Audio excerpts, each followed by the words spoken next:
প্রদর্শক কে বলছেন, কোথা থেকে বলছেন? প্লিজ আপনার প্রশ্নটি করুন। জি, আসসালামু আলাইকুম। ওয়ালাইকুম আসসালাম। আমরা যে সদকাতুল ফিতর নিয়ে কথা বলছি, সদকাতুল ফিতর মানে হচ্ছে যে এমন খালি মিসকিন খোঁজা। এখন মুসলমান আপন মুসলমানকে ভাই বলবে, একটা সদকাতুল ফিতর দিতে গেলে একটা লোককে মুসলমানকে কতটা হেয় করা হয়, আপনারা কি এটা একটু চিন্তা করছেন?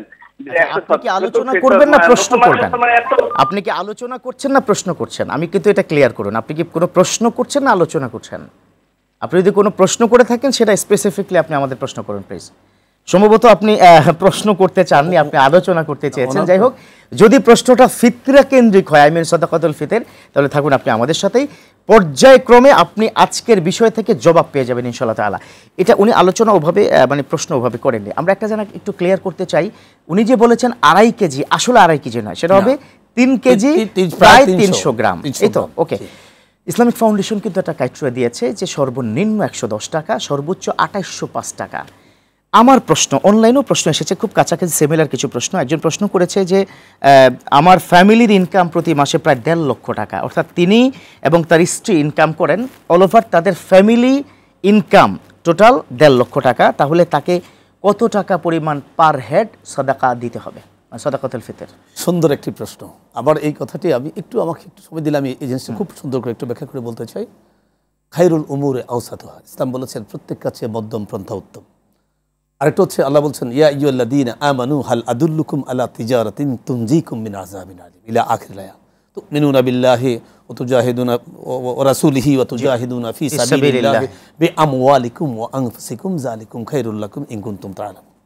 আল্লাহ পাক রব্বুল আলামিন কোরআনের অসংখ্য জায়গায় এই ডিসক্রিমিনেশন অফ দ্য সোসাইটি, সমাজের বৈষম্যতা দূর করার জন্য, দারিদ্র্য বিমোচনের জন্য, দেখুন আজকে দারিদ্র্য বিমোচনের জন্য যত ধরনের মাস্টার প্ল্যান এসেছে, যত ধরনের বিভিন্ন সমাজসেবী সংগঠন এসেছে, হিলফুল ফুদুল আমার রাসূল যেটা করেছেন 12 বছর মাত্র বয়স, 12 বছর বয়সে, এরপরে মদিনার সনদ, তারপরে রাষ্ট্র ব্যবস্থা শুরু করেন খোলাফায়ে রাশিদা, ফার্স্ট খলিফা অফ ইসলাম, সেকেন্ড খলিফা অফ ইসলাম, থার্ড খলিফা অফ ইসলাম, ক্রমান্বয়ে ইসলামের যে বিধান চলে এসছে, সেই বিধানের মধ্যেই কিন্তু জাকাত এবং সাদাকা এবং ইসলাম এই যে দারিদ্রতা বিমোচনে ভ্রাতৃত্বের বন্ধনকে সমন্বয় করা, কেউ খাবে তো কেউ খাবে না, এই যে স্লোগান বর্তমানে চলছে, এই স্লোগানকে দূরীভূত করে মানুষের মাঝে সাম্যের বিধান প্রতিষ্ঠা করার বিধান একমাত্র ইসলাম দিয়েছে। চমৎকার। এবং সেই বিধানই কিন্তু যাকাত এবং সাদাকাতুল ফিতর।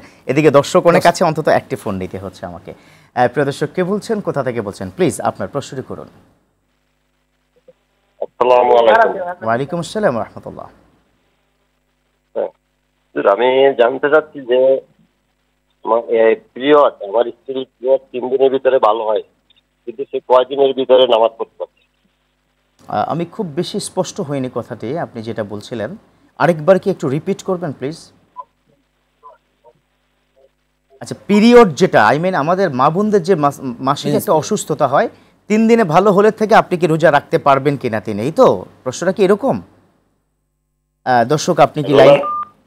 জি এরকমই, তাই তো? অনেক ধন্যবাদ, থাকুন আপনি আরটিভির সাথে, ইনশাআল্লাহ প্রশ্ন উত্তর পেয়ে যাচ্ছেন 3 দিন পরে তিনি জন্য। আচ্ছা 3, 7, 5 বিষয় হচ্ছে আমাদের আসলে হায়েজ এবং নিফাস যে মায়েদের মা বোনদের যে বিধানটা আছে, এটা হায়েজ এবং নিফাসের ক্ষেত্রে, নিফাস হচ্ছে সন্তান সন্ততি প্রসব হলে সেটা 40 দিন অতিবাহিত হওয়ার পরে মা পবিত্র হয়ে, মানে যদি তার ঋতুস্রাব হয়েও মানে 40 দিন ওভার হলে পবিত্রতা অর্জন করে রোজা রাখতে হবে, ওনাকে শরীয়তের বিধান অনুযায়ী নামাজ পড়তে হবে, ইসলামী শরীয়তের যে ফরজ কাজগুলো সেটা আদায় করতে হবে।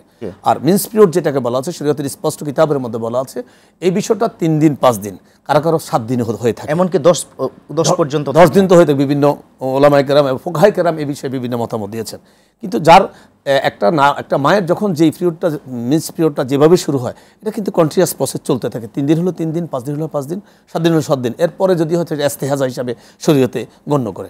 তো যখনই তা ওনার কন্টিনিউয়াস প্রসেসে উনি মা অথবা বোন যেভাবে তার মিন্স পিরিয়ডটাকে অতিবাহিত করেন, এভাবে অতিবাহিত হওয়ার পরে উনি পবিত্র হয়ে তারপরে ওনার সমস্ত ইবাদত, যেমন যার 3 এটা কিন্তু তার 3ই থাকে, যার 5 এটা তার 5ই থাকে। সো 3 এর পরে তিনি পবিত্রতা অর্জন করে নামাজ রোজা রাখেন। এবং এই কিতাবে আসছে এরকম কোনো মা ঋতুবর্তী অবস্থায় থাকার পরে যদি তার ঋতুবর্তীটা রাতের মাঝখানে বন্ধ হয়ে যায়, মানে সেহরি খাওয়ার আগে বন্ধ হয়ে যায়, ওই মা যদি কোনো কারণে পবিত্রতা অর্জন করতে নাও পারেন, তাহলে মা কিন্তু সেহরি খেয়ে রোজার নিয়ত করে ফেলবেন, পরবর্তীতে তিনি পবিত্রতা অর্জন করলেও কোনো রোজার কোনো সমস্যা হবে না। জি চমৎকার।